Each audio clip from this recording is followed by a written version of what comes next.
When is the best time to visit Costa Rica? Stay tuned to this episode of Costa Rica Story because that's just what we're going to talk about. Hey there and welcome to Costa Rica Story, and if this is your first time here, my name is Ed. I make videos about Costa Rica and my life here in Costa Rica. If you're a regular here, my name still is Ed, and you know what I do. So the topic of this video is the best time to visit Costa Rica. And it's not what you might think it is. There's people, everybody has so many preconceived ideas, preconceived notions of when the best time to visit Costa Rica is. And I'm going to talk about a lot of the different things that maybe you're not thinking about. And before I get going here, I'm just going to take a sip of my Cafe Don Emilio coffee, the official coffee of Costa Rica Story, in my mug from our TVC gift shop and souvenir place in right across from the BM Supermercado and Uvita. Both very good friends of mine, so I like to promote their businesses. And Daener also does coffee tours. If you want to book a coffee tour, just go to my tours page at uvitaday.com and we can book a tour for you. So the best time to visit Costa Rica, people think weather. You know, that's the first thing you think of.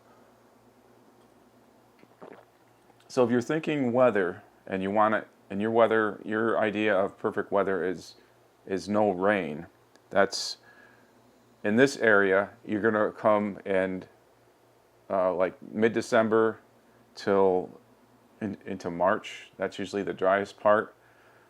But you know, that's not necessarily the best time to come. And also, you have to also remember that it's not guaranteed. It's tendencies. We're talking tendencies here.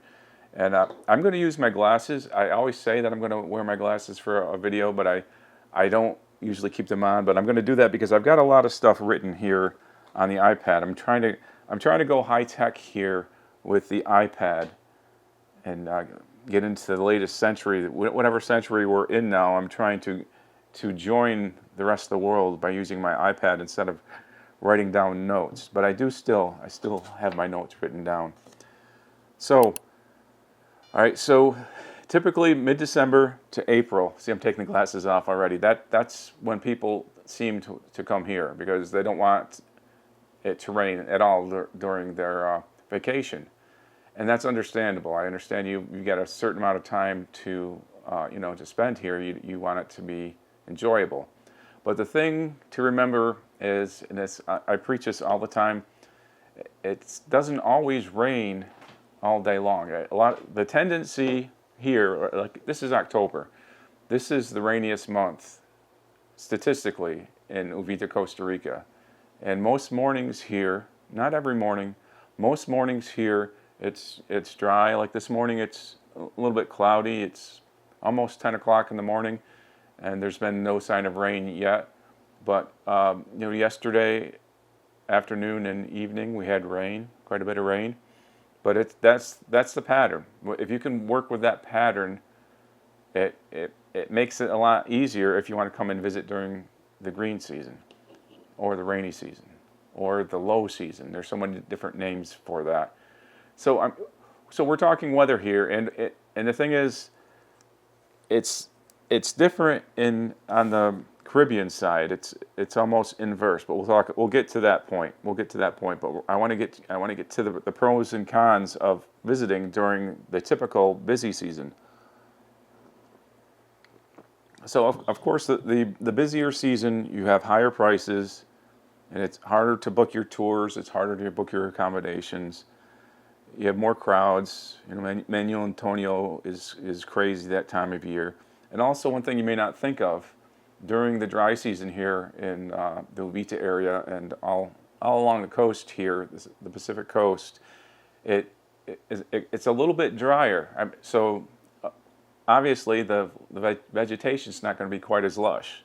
And when you live here, you see the difference. Maybe if you're a visitor, you won't notice that as much, but it's definitely more green during the green season, hence the name.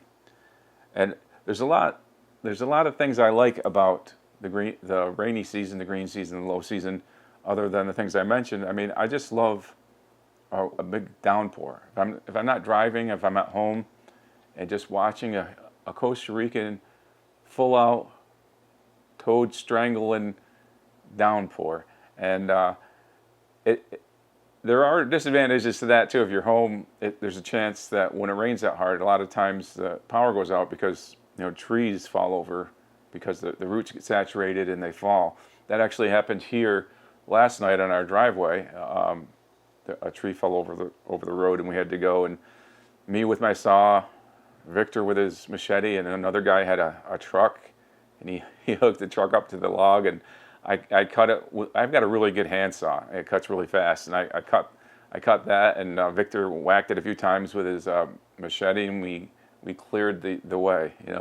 So I'm no longer shoveling snow to get my car out. I'm moving trees that fall from the rain.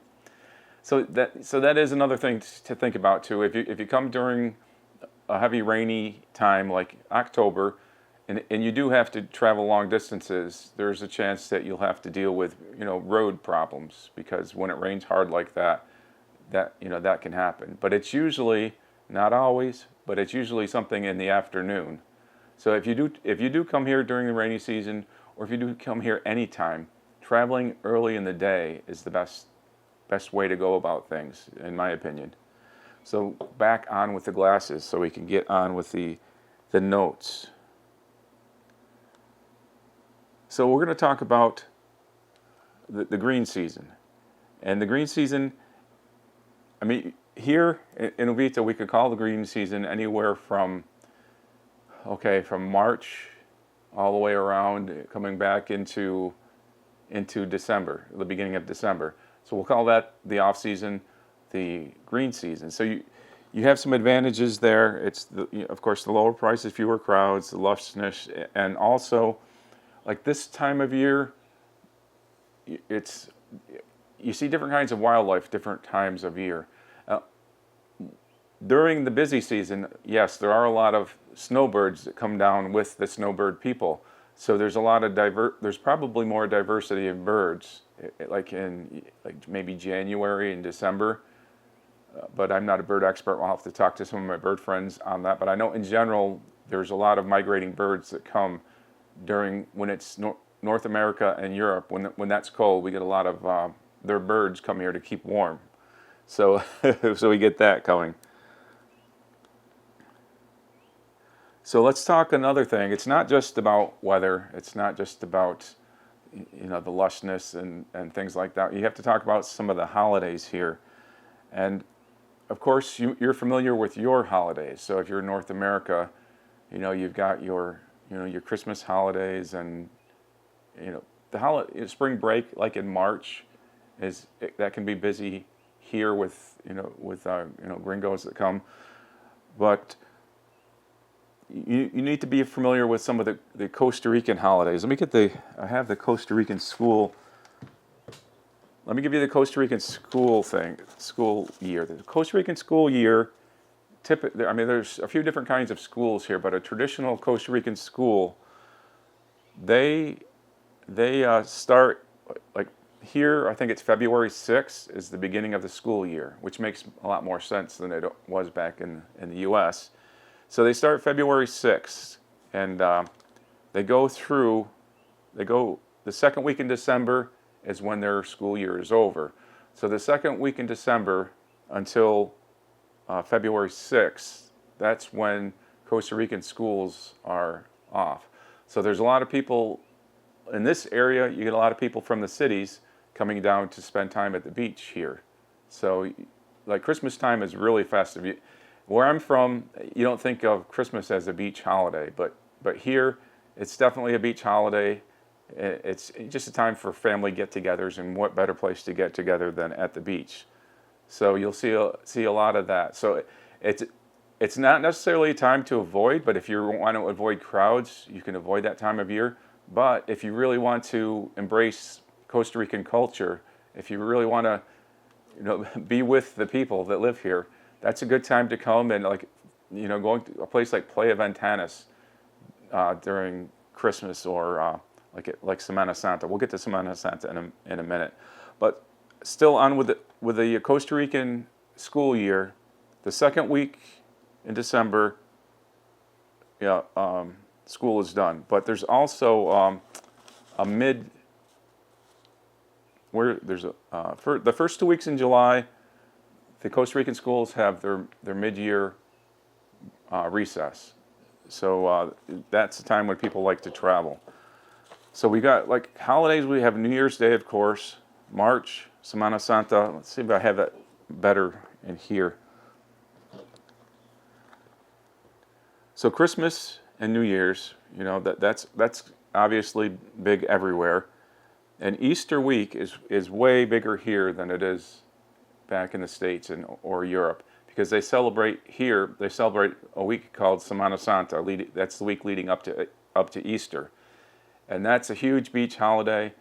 I think probably that's the time Playa Ventanas is the most crowded, and it's a lot of fun, but you have to pack your patience if you're coming that time of year.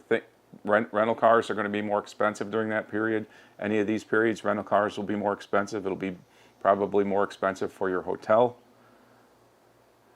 So yeah, I already talked about July and the holidays for Costa Rica and for everybody else in the world, it seems like. But on top of that, we've got other seasons to take into effect. Okay, so you've got your seasons of weather, you've got your seasons of, you know, popularity with people having time off from school or work, but you also have seasons like whale season. Whale season here. So forget all the other seasons. You can mingle the two different seasons for whales here, because the whale seasons here, we have one, it's mid-July through the end of October.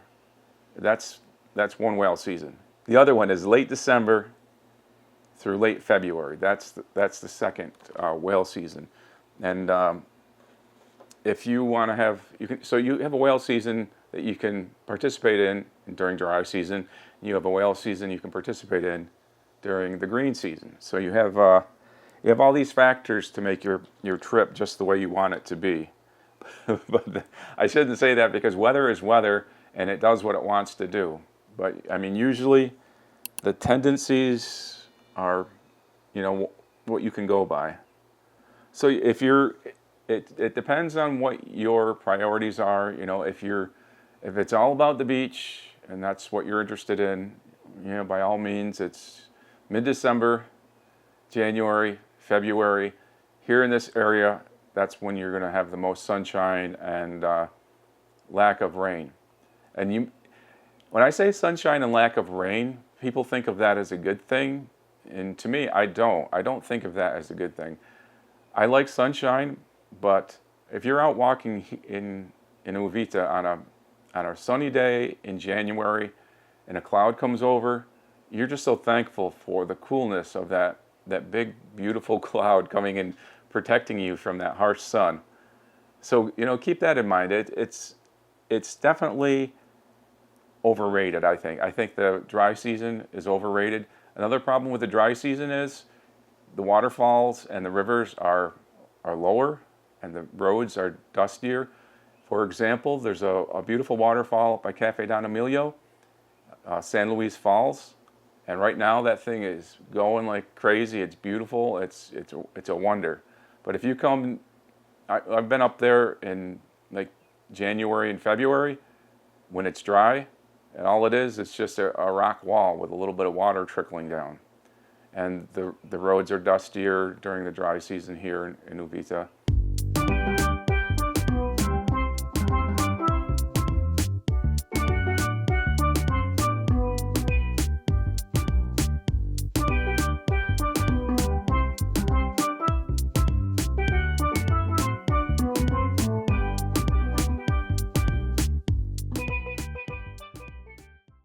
So when is the best time to come? When is the best time to come? The best time to come is right now. The best time to come is when you can get here, because as you know, tomorrow is never guaranteed. The best thing to do is not let the environment here bother you. You can work with whatever you get here. So take these factors into consideration. Think about why you're coming here, and be open-minded to visiting. And I'm going to throw up a graphic for the typical rainfall in this area, which it shows you it's It is fairly predictable, but it's also fairly possible that it can be different at any given time. So you have to keep that in mind and just realize you're coming to Costa Rica, and that's a great place to be. And if you need help coming to Costa Rica, I can help you with your travel plans here if you need to book some tours here, especially in Uvita, but I'm expanding to other places here in Costa Rica. And if you need a rent-a-car, I'm the man for that. I'll send you to uvitaday.com. So please go to uvitaday.com, because uvitaday.com explains all this much better than I do. But I would like you to come and experience the Uvita Day Adventure with me. And if you would like to know what the Uvita Day Adventure is, you can just watch this video.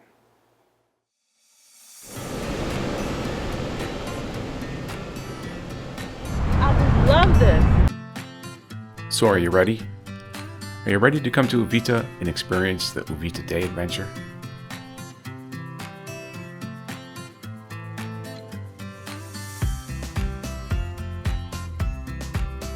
I really love showing people my world, living vicariously through their adventures here.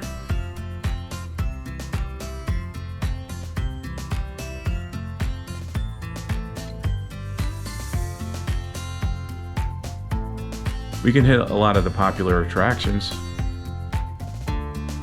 so you never really know who's going to drop in on the Uvita Day Adventure. And it's definitely a good way to get in touch with your inner child. And if you want, we can even get off the beaten path. A coffee tour with mi amigo Dainair. Maybe we'll find some wildlife to photograph.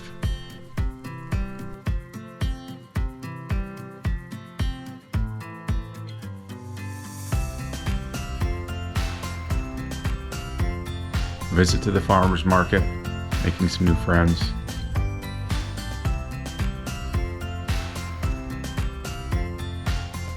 And if you go on a coffee tour, I have to warn you, Dainair might put you to work. Or if you're more adventurous, hike up a mountain trail to a waterfall. A refreshing swim in a beautiful swimming hole.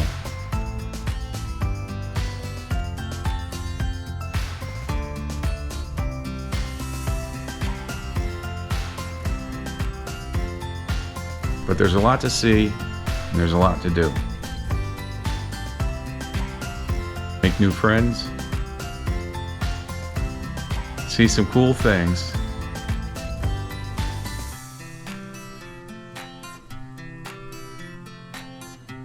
make some memories. The Uvita Day Adventure. Go to uvitaday.com for more information.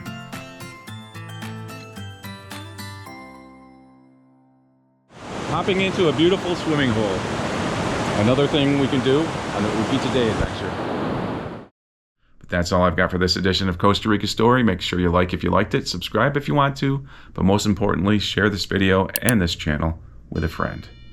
Hasta luego.